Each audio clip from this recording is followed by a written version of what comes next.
वही खबर रायपुर से, जहां पर उरकुरा रेलवे स्टेशन का पुनर्विकास हुआ है। अमृत भारत स्टेशन योजना के अंतर्गत इस स्टेशन का पुनर्विकास किया गया है। वर्चुअल रूप से प्रधानमंत्री मोदी ने शुभारंभ किया है। 6.93 करोड़ की लागत से उरकुरा स्टेशन को एक नया रूप मिला था। देश भर के स्टेशनों को किया जा रहा है अत्याधुनिक सुविधाओं से सुसज्जित। छत्तीसगढ़ के 5 पुनर्विकसित रेलवे स्टेशनों का लोकार्पण जो है वर्चुअल रूप से प्रधानमंत्री मोदी ने किया। और अधिक अपडेट ले लेंगे, हमारे साथ गोपी साहू लाइव जुड़ चुके हैं। गोपी, क्या कुछ जानकारी, क्योंकि अगर देखा जाए तो 103 रेलवे स्टेशन जिनका पुनर्विकास किया गया था, राजस्थान के बीकानेर से वर्चुअल रूप से प्रधानमंत्री नरेंद्र मोदी ने इन स्टेशनों का शुभारंभ किया है। और उसमें अगर बात कर ले छत्तीसगढ़ की, तो छत्तीसगढ़ के 5 रेलवे स्टेशन का भी शुभारंभ जो है वर्चुअल रूप से प्रधानमंत्री नरेंद्र मोदी ने किया है। क्या कुछ अपडेट है? बिल्कुल, प्रधानमंत्री नरेंद्र मोदी के द्वारा देश भर के 103 पुनर्विकसित रेलवे स्टेशनों का लोकार्पण किया गया और इसमें से प्रदेश के छत्तीसगढ़ के 5 रेलवे स्टेशन शामिल है, जिनमें भिलाई, भानुप्रतापपुर, डोंगरगढ़ और जो उरकुरा है रायपुर का, अंबिकापुर, ये तमाम रेलवे स्टेशन शामिल है। उनमें से हम अभी रायपुर के उरकुरा रेलवे स्टेशन पर है, जहाँ के पीछे की तस्वीर में आपको दिखाना चाहूंगा कि किस तरीके से इसे पुनर्विकसित किया गया है। अगर हम यहाँ पर लगभग 2 साल पहले अगर हम यहाँ पर आते तो शेड तक यहाँ पर यात्रियों के रुकने के लिए नहीं था, धूप में वो बैठे रहते थे, किसी भी मौसम में हो, इस तरह की व्यवस्थाएं जो है वो यहाँ पर थी। लेकिन 10 करोड़ की लागत से इसका पुनर्विकास जो है वो किया गया है। पुनर्विकसित करके इस रेलवे स्टेशन को जो है वो बनाया गया है और अब आप देख सकते हैं सभी तरीके की सुविधाएं, चाहे हम सुरक्षा की बात करें, चाहे हम लोगों की सुविधाओं की बात करें, यहाँ पर जो टिकट है उसकी बुकिंग के लिए ऑनलाइन भी यहाँ पर सुविधाएं जो है वो दी गई है। और अब धीरे धीरे करके जो आसपास के लोग हैं वो अपने क्षेत्र के इस पुनर्विकसित रेलवे स्टेशन को देखने आ रहे हैं और सभी के मन में कुछ उत्साह जो है वो यहाँ पर जरूर दिखाई दे रहा है कि उनके क्षेत्र में भी इस तरीके से रेलवे स्टेशन जो है वो बने हुए हैं। हालांकि ठहराव है ट्रेनों का वो अब भी उसी तरीके का ही है, लेकिन कहीं ना कहीं चाहे रेल, अगर हम रायपुर जंक्शन की बात करें तो उससे आसपास के जो रेलवे स्टेशन थे वो उस तरीके से विकसित नहीं किए गए थे, उस तरीके से डेवलप नहीं किए गए थे।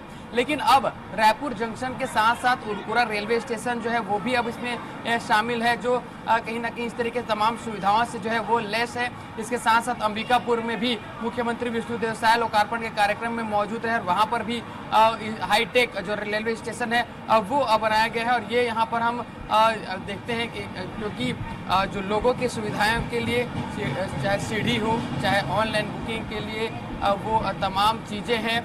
यहाँ पर हम एक और तस्वीर जो है वो रेलवे स्टेशन की दिखाएंगे कि किस तरीके से पहले जो रेलवे स्टेशन है वो हुआ करता था, लेकिन अब ये आप देख सकते हैं ये पुरानी तस्वीर है। जो उरकुरा रेलवे स्टेशन है उसकी पुरानी तस्वीर है।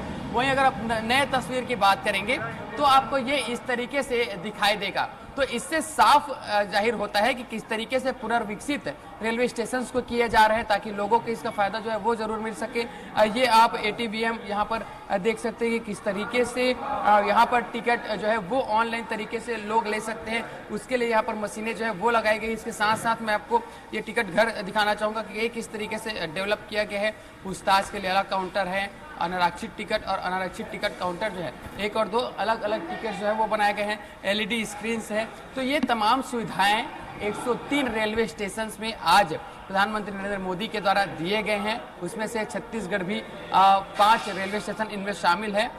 तो ये कहीं ना कहीं बड़ी सौगात आज छत्तीसगढ़ को मिली है। इसके साथ साथ रायपुर उरकुरा जो है वो औद्योगिक क्षेत्र है, यहाँ पर उद्योग है। ऐसे में जो लोग बाहर से आते हैं, जो बाहर के रहने वाले, उनके लिए ये काफ़ी ज़रूरी था इस तरीके से रेलवे स्टेशन, ताकि उन्हें सुविधाएं मिल सके। क्योंकि हम जब 1-1.5 साल पहले यहाँ पर आते थे तो ना पीने की व्यवस्था थी, ना सुरक्षा की कोई व्यवस्था थी, ना ही कोई टीन शेड लगाए गए थे ताकि धूप और बरसात से बचाव हो सके। तो वो तमाम सुविधाएं भी अब लोगों को मिली है। जो मूलभूत सुविधाएं थी जिससे उरकुरा रेलवे स्टेशन जूझ रहा था, वो तमाम सुविधाएं अब आने वाले दिनों में यहाँ के यात्रियों को, रेल यात्रियों को मिलने जा रही है। बिल्कुल, क्योंकि गोपी अगर देखा जाए तो अगर हम बात कर ले 1-2 साल पीछे चले तो जो भी छोटे छोटे रेलवे स्टेशन थे वो वहां पे सुविधाएं नहीं होती थी, टिकट के लिए एक लंबी लाइन लगानी पड़ती थी क्योंकि वहां पे टिकट मशीन भी नहीं हुआ करती थी। लेकिन यहाँ पे अगर देखा जाए तो अब लंबी लाइनें और लंबी कतारों में नहीं लगना पड़ेगा, आप मशीन के माध्यम से ऑनलाइन टिकट निकाल सकते हैं। शेड नहीं हुआ करती थी, यहाँ पे हम देख सकते थे बैठने के लिए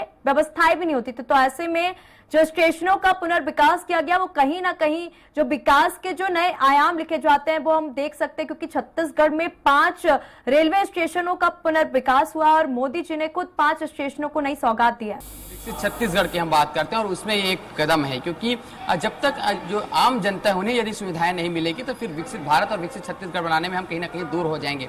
और यही कारण है कि हर एक वो सार्वजनिक स्थान, चाहे वो बस स्टैंड है, चाहे वो रेलवे स्टेशन है, एयरपोर्ट है, उन्हें लगातार डेवलप करने के काम जो है वो सरकार के द्वारा किया जा रहा है। और जिस तरीके से प्रधानमंत्री ने भी कहा कि हर एक स्टेशन को जो है वो डेवलप किया जाएगा इस योजना के तहत। अभी 103 स्टेशन जो है वो डेवलप हुए हैं। आने वाले समय में और भी इस तरीके से लोकार्पण जो है वो देखने को मिलेंगे।